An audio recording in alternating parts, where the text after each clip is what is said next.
Hi, good morning, everyone. How are you guys?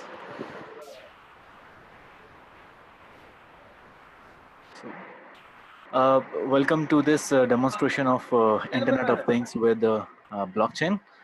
And I call this as, I hope we can start, Krishna. Can we start? Yeah, you can start now. Okay. So, good morning, everyone, and welcome to this webinar of Internet of Things with blockchain. And I call this as controlling things and securing them over Internet where terms and condition apply.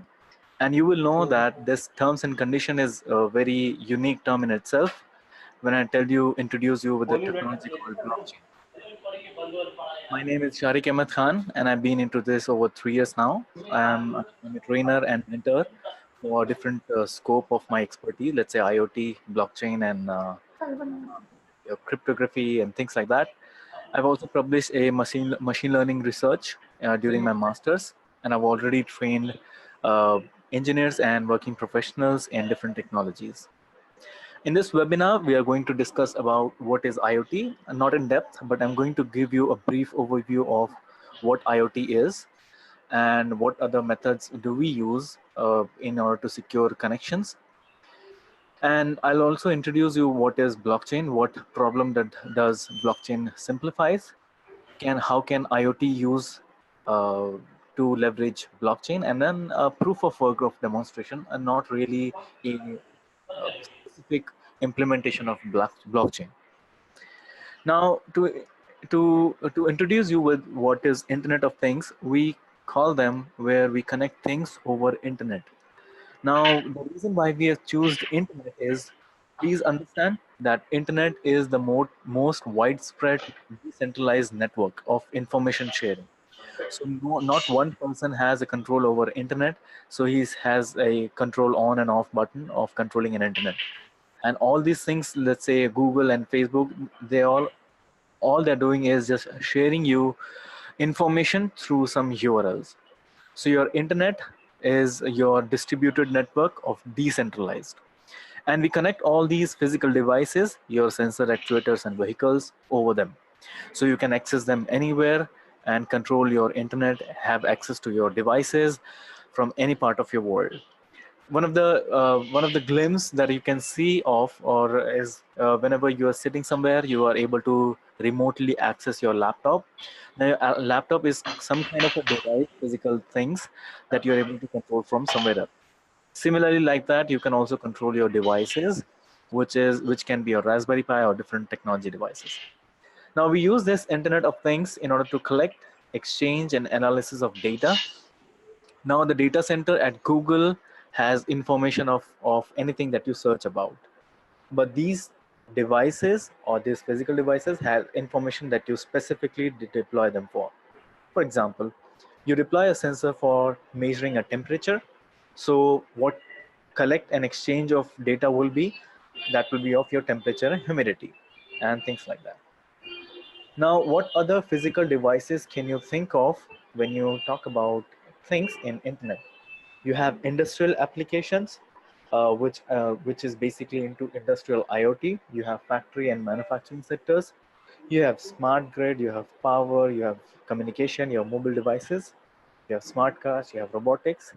Now, these pick and place robots are used in car manufacturing industry, where precision is very required.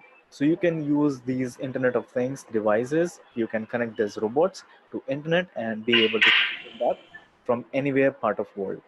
So this will help you to connect the talents from different across borders and not process their visa and things like that, and give them accessibility of remote working through use of this Internet of Things. Now, the importance of it is, let's say, all the industrial revolutions that has taken place from Industry 1.0 to Industry 4.0. Basically, this term Industry 4.0 is being coined by Europe, and not really, it just encompassed different technology in it that helps you revolutionize the existing industry to 4.0 level. That comes with interaction with physical world. So let's say the devices will be able to learn, let's say gather the information, you have improved efficiency, you have economics benefits, because human also have limitation in their physical strength. So it also reduces human exertions. And at the right side of this slide, you can see that there is a truck being deployed with a Raspberry Pi, some kind of a server, and you have different sensors. Let's say your GPS, you have sensors that monitor the speed of the truck, and they are sending the data over internet, and in turn you can access them over the cloud. This will help you to monitor your devices. Let's say if you're a truck owner company, so you can monitor each of your truck and their position, their speed, the load that they are carrying every time and every second, whatever. It depends on you. Now that you know about what superficially or briefly what Internet of Things is, let me take you to what is blockchain. Now, before that, I really want to go back and talk about briefly about how do you safeguard this Internet of Things devices. Now, one device interact with another device, which is your administration, this laptop, with the help of something called public key infrastructure. Now, you don't need to understand in detail about what is it. It's just that you can consider that whenever you go and open your door of your home with a key, now this key is a physical that you holding it with a metal piece. But then when you talk about in digital world, you have similar key which is of cryptography length, let's say 10-bit or 20-bit, and you use them to unlock your credentials. So this is how the one device is able to communicate with your other device. I can show you a live of where you can see this cryptography certificate. So I'm just going to go at a web page of Google Chrome and show you. If I just open something called google.com, and you might be not able to recognize this thing, but I've already shared. I'm going to show you that this you can view the site information. This says the connection is secure, and if I just double click on it, it says it is HTTPS, and rather it is HTTP. Earlier it was HTTP, and now it is your HTTPS. This S itself means you're secure. Now, what secure? How secure it makes is, so for example, you can click on this lock button, and you can create. You can look at this certificate.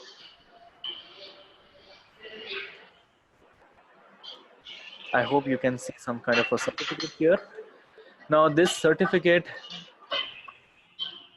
gives you an information of how long this remote device of your laptop is secure with the Google Chrome server.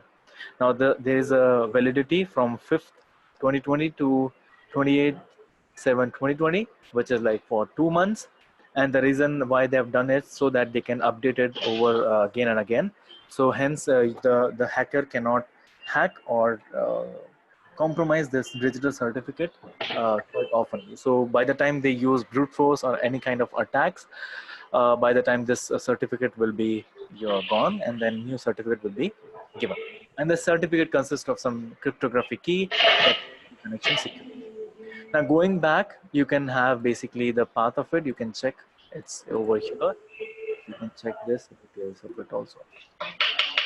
Consists of version, serial number of your client, signature algorithm, SHA-256, and other things. Now going back to our presentation, now that you know about basics of how the connection has been secured over internet, I want to take you about what is blockchain, and there is a quite interesting stories about blockchain. And the reason why I've written Satoshi Nakamoto is the person who founded this blockchain, and there's a conspiracy theory about blockchain that I'm going to share you some of the facts and later of this slide. What this blockchain is, as a layman, you would ask, if you don't know about it, if you have not read or if you don't know about the previous articles that have been published, you may ask, Sharik, is it set of blocks? I would say yes. And are these blocks have some meaning, or are they connected with each other? Yeah, of course. And does their interconnection has some sense? And I would say yes, that's the main key component of blockchain. How is it? Let's consider a problem statement. Let's say a business network nowadays.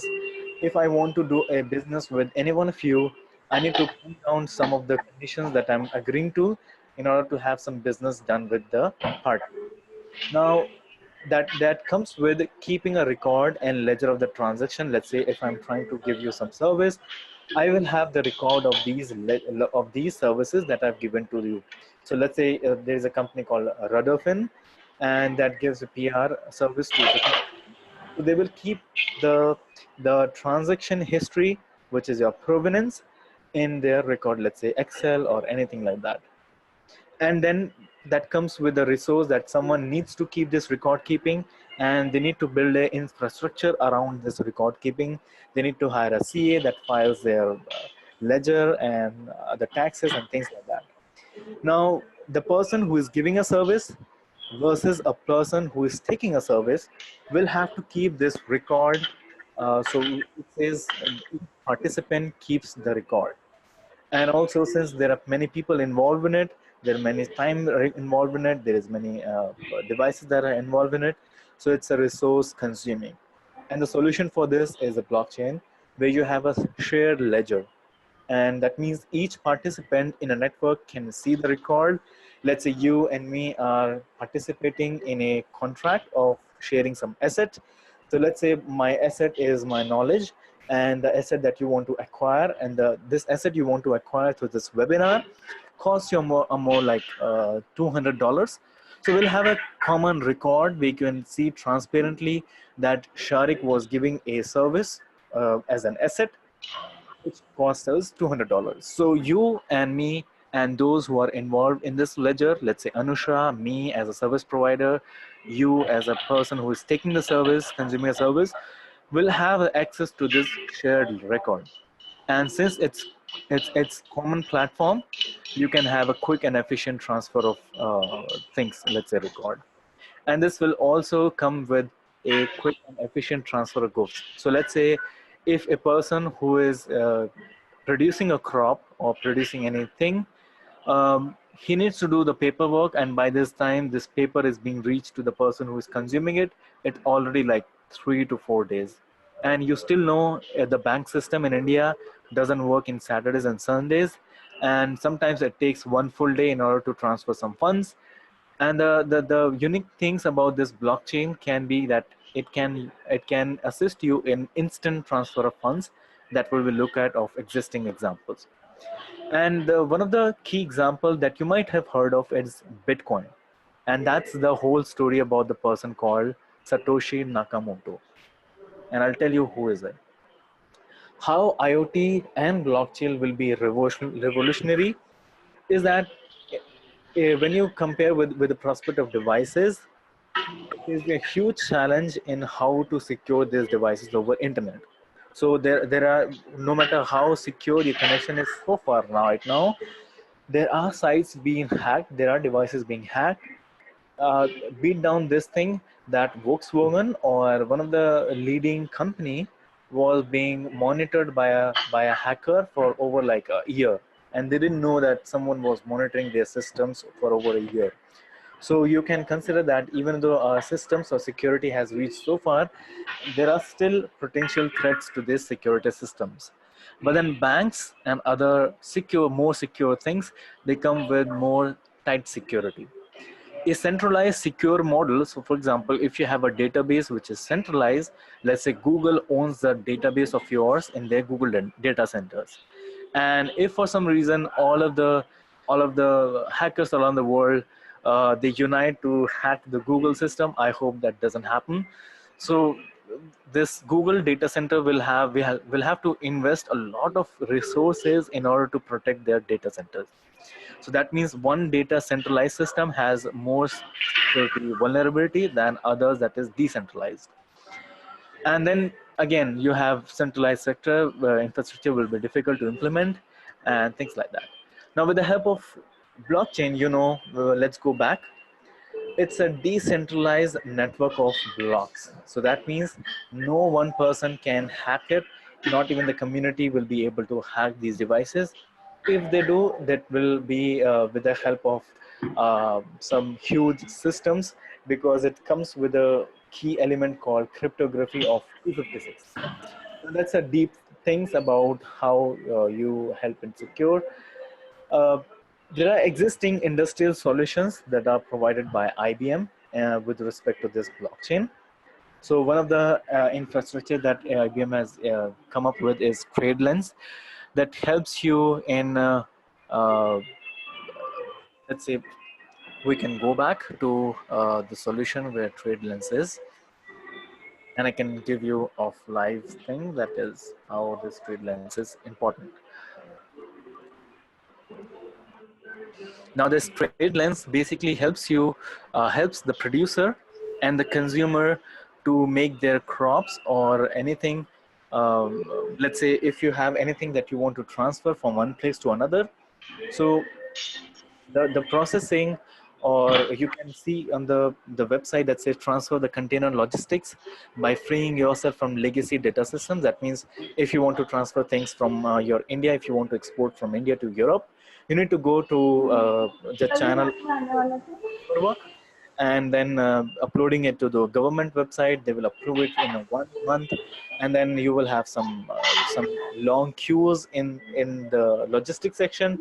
So there's a huge hectic thing that occurs when you want to send goods from one place to another. But if you have a blockchain based platform called TradeLens, you will have transparency of logistics. So you can have clear transparency of the amount that you paid, clear transparency of the amount you'll be paying off, and everything. The next example that blockchain has come up with is the possibility of transfer of payments across borders. So Worldwire is one of the applications that helps you from one place, from one country to another. So, for example, if I give you an example, if you want to transfer from funds from India to abroad, there is such a way that you can just tap on one button and then it will transfer the amounts that you want directly to that in a live exchange rate. All you have to do is you have to go to the bank transfer, you have to pay the exchange rate, and with the hefty and the bad exchange rate, plus the GST amount, and then the fee that per person gets over the cross border. One of the existing platform across this you can think of is cross-border payments of TransferWise. Now this platform helps you to transfer funds from anywhere across the world to India. So it is still available to transfer funds from India to other countries, but from other countries to India it is quite possible. And I use it from a year or two already.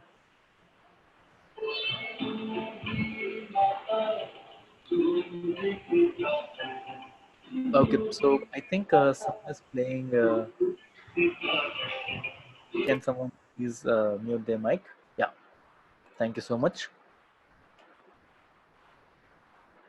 So, and the other thing is Food Trust. It's an ecosystem developed for producers, consumers, suppliers, manufacturers, and retailers. So that means the person who is, let's say, you can consider this as a GST thing where you have common taxation, and you have this Food Trust ecosystem, which is common platform for the producers who produce the crops, the suppliers that exchange, that transfer the crops from the producer to the manufacturer, and a person who is a retailer that's consumes, that buys it and sell to the direct customers. So they all can have a decided terms of service that they agree upon their sale deeds or the contract, and then they can transfer the funds and have the transparency of the funds. And the last, which is most important thing, is control digital identity. If you know, in India, uh, every number of yours is linked with Aadhaar, and that is a potential threat to your identity. For example, if you share your mobile number to anyone, if you give your mobile number to anyone, he will be able to download phone pay or any other thing that you have linked with your mobile number and can transfer your funds. And so the more you have been linked to the technology or linked to one centralized system, the more potential threats that you have to your own identity. So there is a term called privacy. You no longer have your own privacy. And later, let's say the countries, like different countries, they have made it mandatory to track your mobile devices, making your walk and talk everywhere that you go, everywhere that you walk around in your country, vulnerable to central data systems. Now, these government parties, it's an awareness thing that I think of. These governments are not, they don't claim to be the most secure systems. And for example, if you have all your things being centralized and all your privacy, all your data being centralized, you don't know how these political leaders can use your privacy data and make it a vulnerable thing. So we have seen in different part of the world where you have privacy being compromised, and there's what comes in sovereign. Now, one of the great example that you can use the control of digital identity is, for example, if you ask me, I'm going to buy one of my liability, which is my car, and you say, in order to identify you, I need to have your some kind of identity. So the identity is just to verify that this is a Sharik whom I'm claiming to, and this is the address. That's it. Now for that, if you share your driving license, if you share your Aadhaar number, if you share your mobile device, if you share your PAN card, if you share your passport, that is not really relevant. Now, let's say, although we have our digital identity, let's say Aadhaar and PAN card, it's still not considered a proof of identity. So that means sharing all this information is just like a hoax that you're talking about.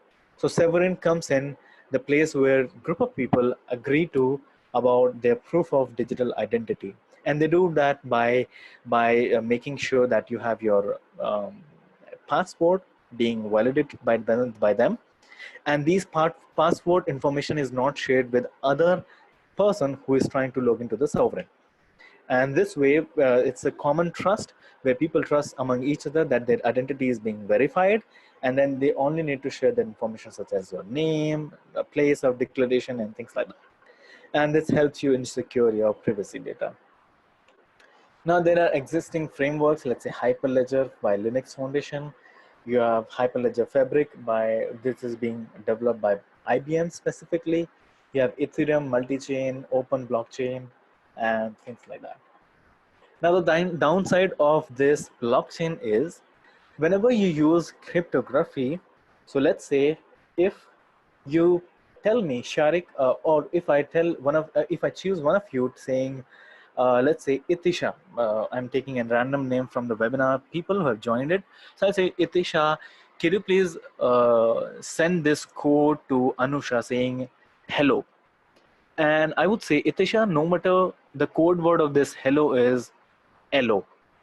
So this hello is being saved with a code word called hello. Now Itisha has to remember two names, hello, which is the actual message, and hello.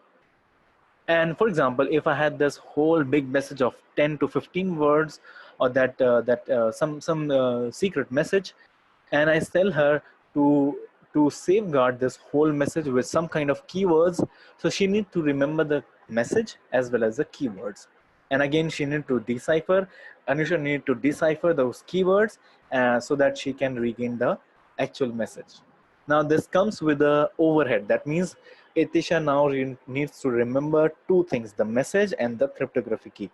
And the whole work comes with to the Anusha that she needs to convert that key to the main message. So that means you need a lot of time taking from one message to be passed from me to Anusha. Now the second thing is, now everyone knows that IBM and their competitors are developing quantum computing. So this quantum computing can help you understand the state of the coin which is still rotating. So for example, if I uh, flip a coin, it can either add heads, it can either add tails. But if I rotate the coin, while rotating, you cannot tell if it is heads or tail. Now the quantum computing, while rotating the coin, it can tell you if the state is coin, if the state of the coin is head, or if the state of the coin is tails. Now if they are developing such a system that can work such a fast and can tell you and compute information so fastly, that means the use of this quantum computing can be used in brute force attack, and can be, maybe it is possible to break down this cryptography. So the cryptography is like a one method of let's say exchanging or converting your main message into some keys. Now, so that's a downside of blockchain. So that means although these companies, your IBM and things, your AWS, although they have developed the framework, the platform to make the companies use this platform right away, but you're not really sure of if by the time people started accepting blockchain as their existing platforms for business, not for a currency, there won't be any, you can't claim or you can't be sure that by the time they know, there won't be the development of quantum computing. So you never know that by the time you're sure and you're using blockchain, someone has not implemented quantum computing.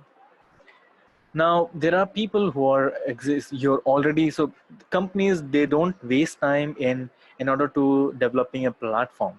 So they just want to use the existing technology and provide the solution.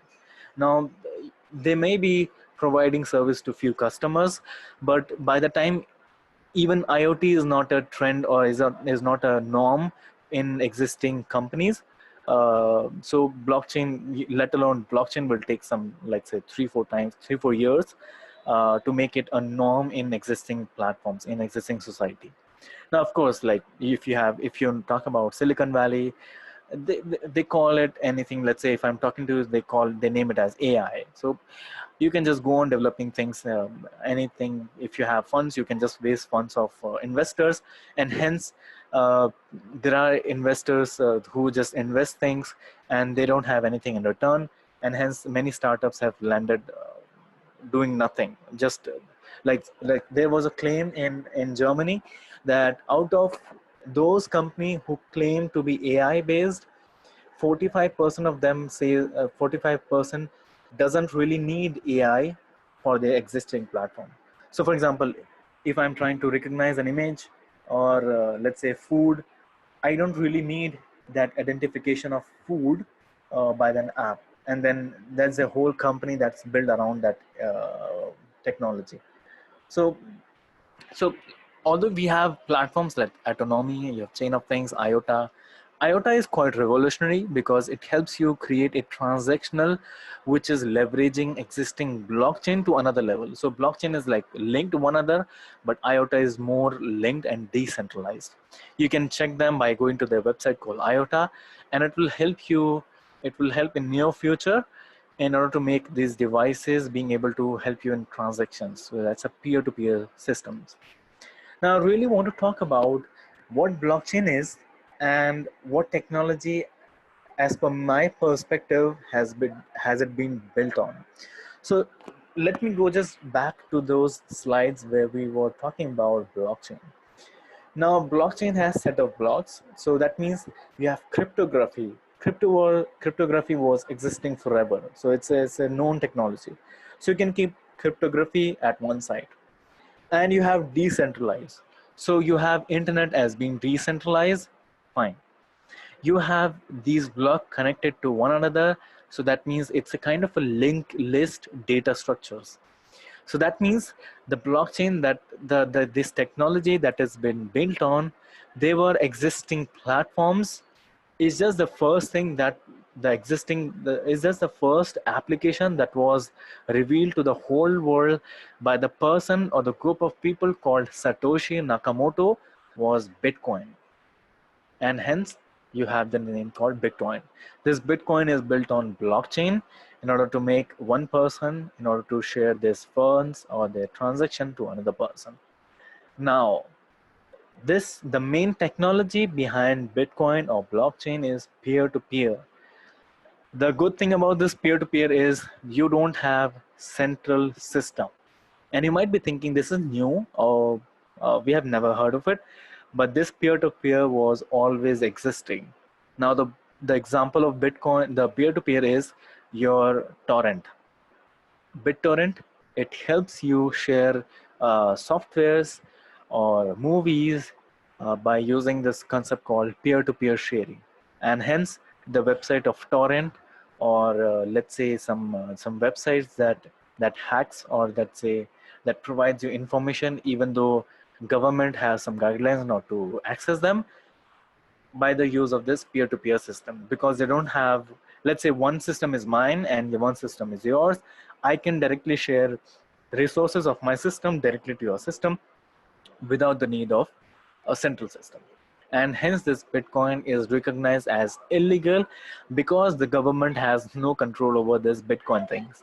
So this, now going back again, this guy called, or this group of people called Satoshi Nakamoto, they just developed this Bitcoin and then they left it. They're like group of masked people. They don't claim who are they. So that helps people to gain the funds and then uh, exchange currency without the need of banks. Now banks are like just they're rubbing their hands because they don't have control over this Bitcoin things, and that's the reason why banks are telling that it's not safe. Now, there's a controversy that I'm really curious that I was reading about. You can also read on Wikipedia. I can share you the link. So Satoshi Nakamoto was a group of people. That's a bit out of topic. The people, they developed this Bitcoin by using this technology stack, and they let it on the internet. Now there was a journalist called Lee McGrath Goodman, and he identified a man called Dorian Prentice. You can look at it. Let me just use some kind of tools. Yeah, this guy, Dorian Prentice Satoshi Nakamoto, there was identified he was a Japanese American man. He was staying in America, and his birth name was Satoshi Nakamoto. And he passed on some controversial statements when this guy Dorian talked about with his daughter called, with the daughter of this Satoshi Nakamoto. She claimed that her father used to say that you need to build a business that is away from existing government thumb. So that means in a way he's telling that you need to have a business around decentralized. Now he passed on some controversial statements to this guy, Goodman, saying that I'm no longer involved in that. That means he is no longer it. That means some time he was linked with that. I cannot discuss it. So that means he has left it and sold it to someone. Maybe it's been turned over to other people. So that's a very controversial statement, and they are in charge of it now. And the next thing, he also said it in a Reddit, that's a platform for sharing information. In a Ask Me Anything interview, he said that he had misinterpreted with a good man's question. This is the thing. So he was trying to do that, and he just misinterpreted things. And the day, let's say in 5 years, the organization behind this peer-to-peer lending Bitcoin, they publish a statement saying, I am not Dorian Nakamoto. This is the same person who claimed to be Satoshi Nakamoto. However, it is generally believed that Nakamoto's peer-to-peer foundation account has been hacked, and the message was not sent by him. So this organization after 5 years says, I'm not Dorian Nakamoto. That means this guy might have some link with this peer-to-peer organization, and there's a lot of things that happens in the dark world. So that's a controversial statement that I was really curious to share with you guys. So you can have some information, you can have some um, talk about it, or you can just have some information sharing among your friends. Hence, this blockchain can help you secure by using decentralized systems, and your devices, anywhere they are safe. And I've also shared the downside of it. By the time the companies are using blockchain, you might have this blockchain thing being outdated. If you have any question, you may ask it right now.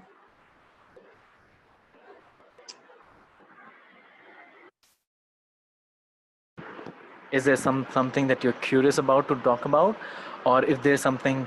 Oh yeah, and there's also, I wanted to share with you a proof of work demonstration, uh, so which shows that, let's say I can show you also the code. Mm,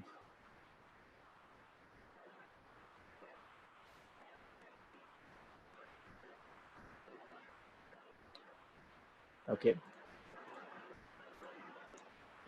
So over here, I have my server. I'm going to run my server.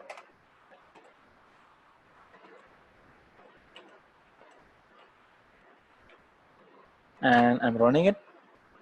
And the other thing that I'm running is my main application. Okay.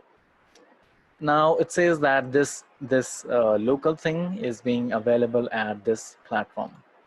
So now I'm going to go back and open my system and local host. So it's a information sharing website, kind of like Flask-based web framework. It's a platform for Flask-based. Now I just said that. Okay, there was a controversy about 5G, and I can name myself anonymous, saying Satoshi Nakamoto. I'm gonna post it, and I'm gonna first request to mine this data. So it says there's a one block that has been created and mined, and if I just resync it, it will show me that someone posted about something called, someone at this time posted about, there was a controversy about 5G. Okay, so I can pass this guy Satoshi Nakamoto. Since it's blockchain, it's decentralized, nobody knows about him. And you can, although this button of reply is not working, but then you can always have this existing platform working. So it's not actually a, let's say we are creating a contract, we are creating a ledger system or things like that. So although it's a kind of a ledger that is showing all the records in front of you, but it's not a implemented from scratch the contract system. So I can be like, let's say, hey, yeah, I thought of it, and Jinping is doing it. Uh, I don't know what he is up to. Kind of a some random statement. Doesn't necessarily it has to bother. It has to belong to anyone. I can be, let's say, Jinping fruitful, and post. I'm going to request to mine, and there are two blocks that is being created. So I'm just going to go back and resync. It says, yeah, I thought of it, and Drinking is doing it. I don't know what he's up to. So that means you can be anonymous and share your information that you have. That was a kind of a proof of work concept of blockchain rather than a actual blockchain implementation from scratch. But then when you come up, there will be actual contract implementation, transaction implementation by using some programming language called JavaScript based, like TypeScript, on IBM platform. So you will be able to develop that from scratch, and I will be explaining you about how this blockchain can be used, creating contracts and then sharing the device data over the internet. So if there's any information or if there's anything that you're curious to ask about, you're free to ask in this webinar. Or if there is anything that you come across and want to ask after the webinar is over, you're free to email Anusha, who's representing this webinar, and she can redirect that message to me, and then I can just respond to that over the email. So is there anything that you would like to ask?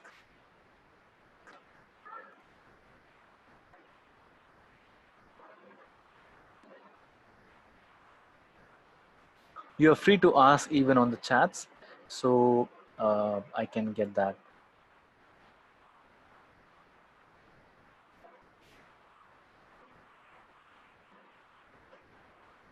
So if there's anything that you would like to ask, or if there's anything that you want to know in the application.